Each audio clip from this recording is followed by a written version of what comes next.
Hello, my name is Gonzalo Ruiz Navarro, and today I'd like to share with you the process behind this pastel painting titled Echoes of Ravello. In this video, I'll begin by talking about my inspiration for this piece. Then I'll go over the materials I used, followed by a demonstration of a special underpainting technique using an alcohol wash. After that, I'll share some tips on color choices, such as how to create colorful shadow areas, and also some compositional advice, especially when painting flowers and vegetation. So let's begin with the first part, the inspiration behind this painting. This is a view of the garden of Villa Cimbrone, in the Italian village of Ravello on the Amalfi Coast. I used to teach summer painting workshops in that region, and I will often take my students there to paint on location. Over time, I created many paintings of this place, as you can see here, and I became very familiar with its unique light, atmosphere, and the emotions it evokes. For this piece, I'm working from a photo reference I took during one of those trips. I believe it's very important when working from photos that they come from places you know personally. That way, the image brings back vivid memories and feelings, helping you go beyond the photograph to express something more meaningful.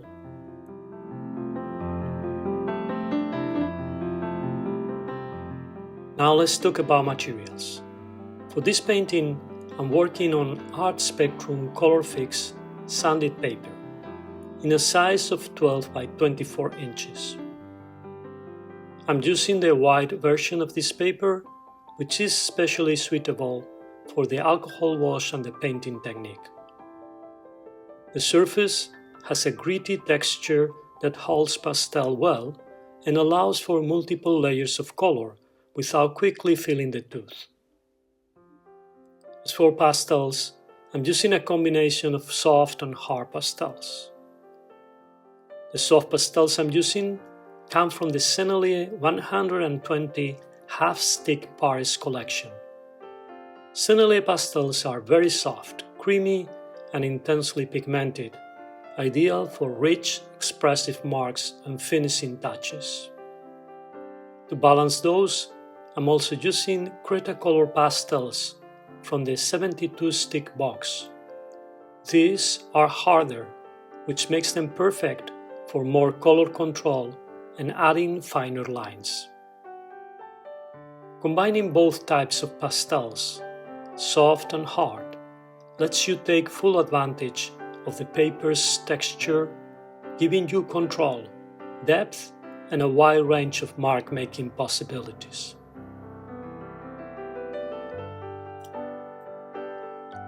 Now I'll demonstrate a technique I often use for underpainting with pastels, an alcohol wash. So far, I have been preparing the work for this wash, lightly applying pastel to the surface of the paper. At this stage, it's important not to press too hard. Use a light touch, just enough to get some color down.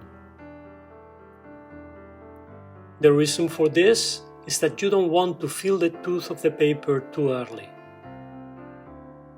The alcohol will dissolve and spread the pastel pigment, so even a small amount of color will go a long way. Once the dry pastel is down, I begin to activate it with rubbing alcohol, using a soft watercolor brush. The alcohol breaks down the pastel and allows the pigment to flow, almost like watercolor. This lets you cover large areas quickly and establish the basic shapes and values before committing to more detailed pastel work. For the alcohol, I'm using 70% rubbing alcohol, which works very well. It dries quickly, which speeds up the painting process. One of the main advantages of this technique is that it helps to set the first layers into the paper. Once dry, the surface remains textured enough to accept many additional layers of pastel on top. This makes it an efficient way to block in color, define forms, and even suggest early textures. Another benefit is the variety of mark making it introduces. The brush allows you to create soft, fluid, and painterly strokes, which are very different from the direct marks made with pastel sticks. You can use this contrast to your advantage, perhaps using brush strokes to suggest foliage, distant shapes, or subtle transitions in light and shadow.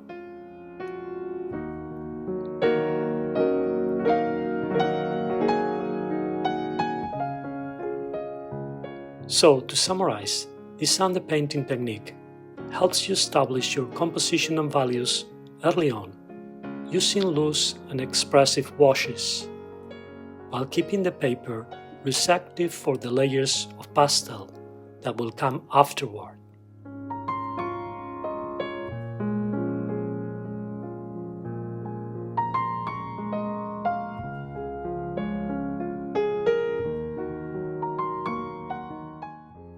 The alcohol wash dries very quickly, within just a few minutes, so I'm able to go back into the painting right away.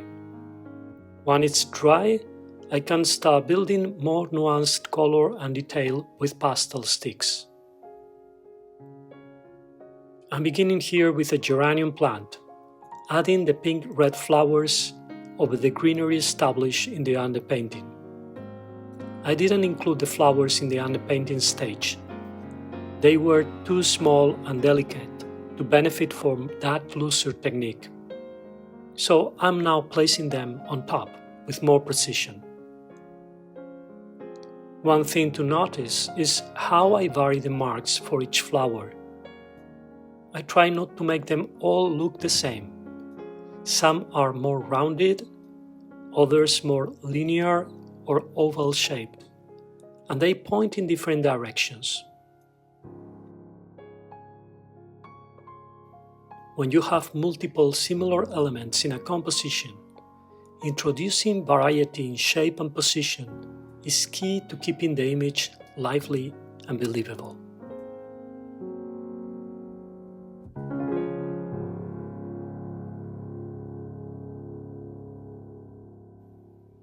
Next, I move to the stone wall in the foreground, adding texture and detail.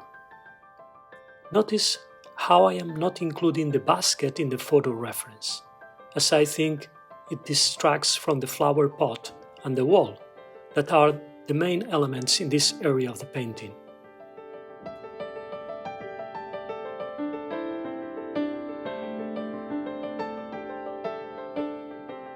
I'm using some harder pastels here to lightly drag texture over the surface.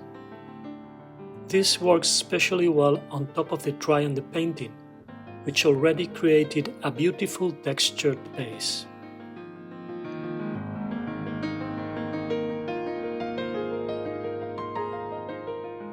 In some areas, I use a piece of paper to lift some of the color, as I am about to place more pink flowers. I want a cleaner surface to avoid mixing with the green underneath. Now I'm moving to an important structural element in the composition, a bridge with an arch in the background. The path in the painting leads your eye toward it, and the contrast between the shadow under the arch and the light in the background creates a strong sense of depth.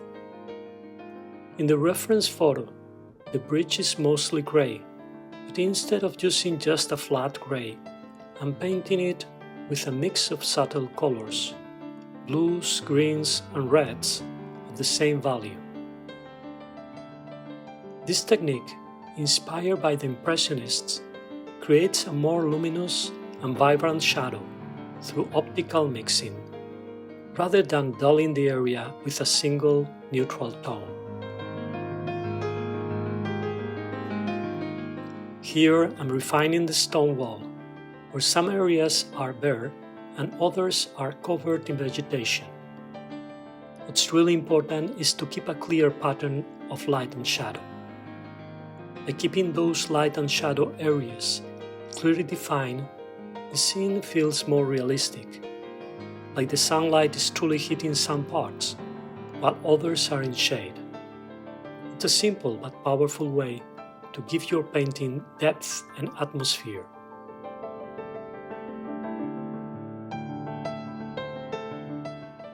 Now I'm working on the path where there is a soft mix of light and shadow.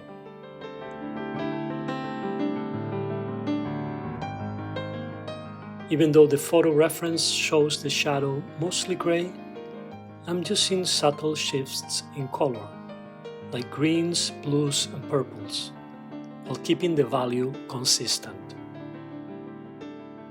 Just like in the bridge, the key is not too much contrast in value, but gentle changes in color, temperature and hue. Now I'm adding shadows of beams from the canopy which follow the perspective of the path. These subtle shadows lead towards the vanishing point, adding a touch of realism and structure to the painting. It's a detail you might barely notice in the photo, but emphasizing it helps guide the viewer's eye and adds visual interest. Now I'm lifting some pastel before adding bright pink flowers, using a rubber eraser. If you don't want bright colors to mix with the layers underneath, lifting the surface with a cloth, paper, or an eraser is a simple and effective way to create a clean base. After lifting the surface, I start placing the pink flowers, using darker pinks for shadows and lighter pinks for highlights.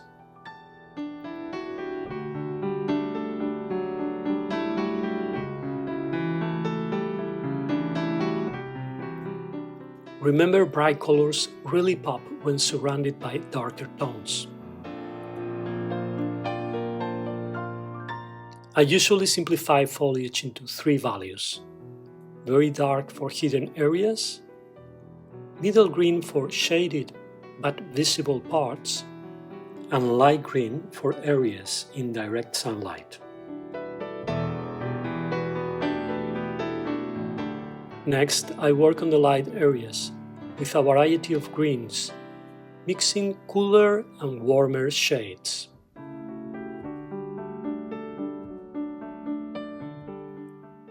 This warm-cool contrast adds visual interest and depth. Finally, I use the edge of the soft pastel to suggest the delicate stems and leaves, giving more definition to the foliage.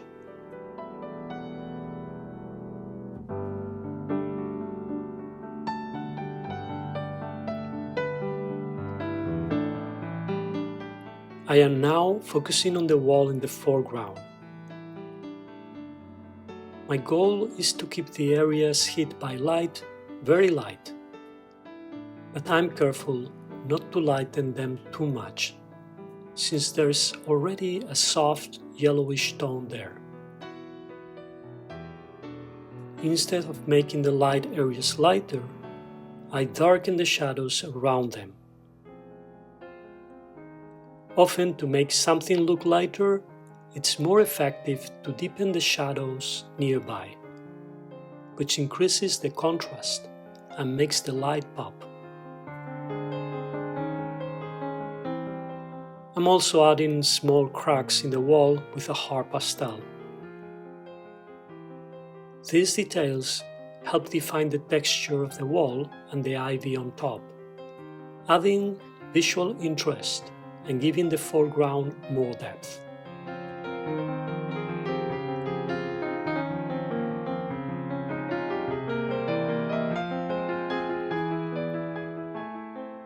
In contrast with this detailed area, look at the bridge and what it is behind it. Notice how blurry and undefined is the background in order to create a sense of depth.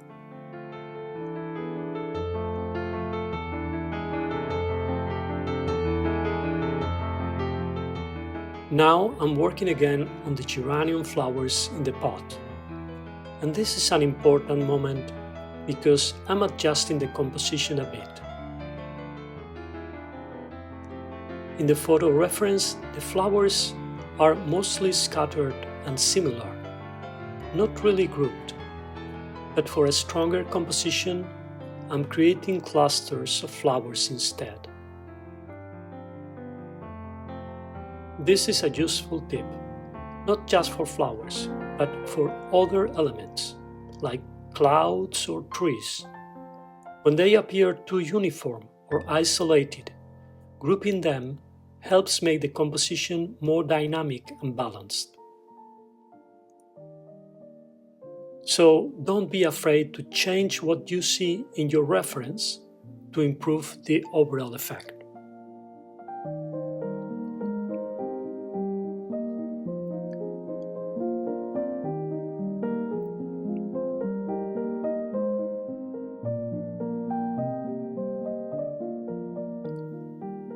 We are now in the final stages of the painting.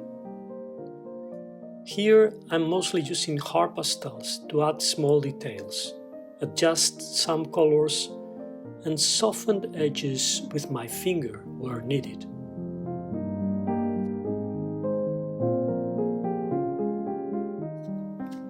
This is a good moment to mention something important about pastel technique.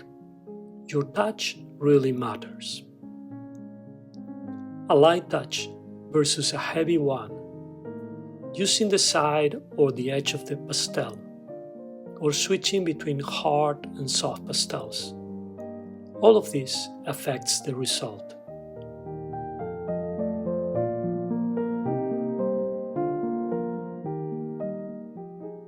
These subtleties come with practice, and they are often what separates beginner work from more advanced painting. And here is the final image of the finished piece. Thank you so much for watching. If you enjoyed this video, please consider subscribing, leaving a comment, or sharing it with someone who might find it helpful.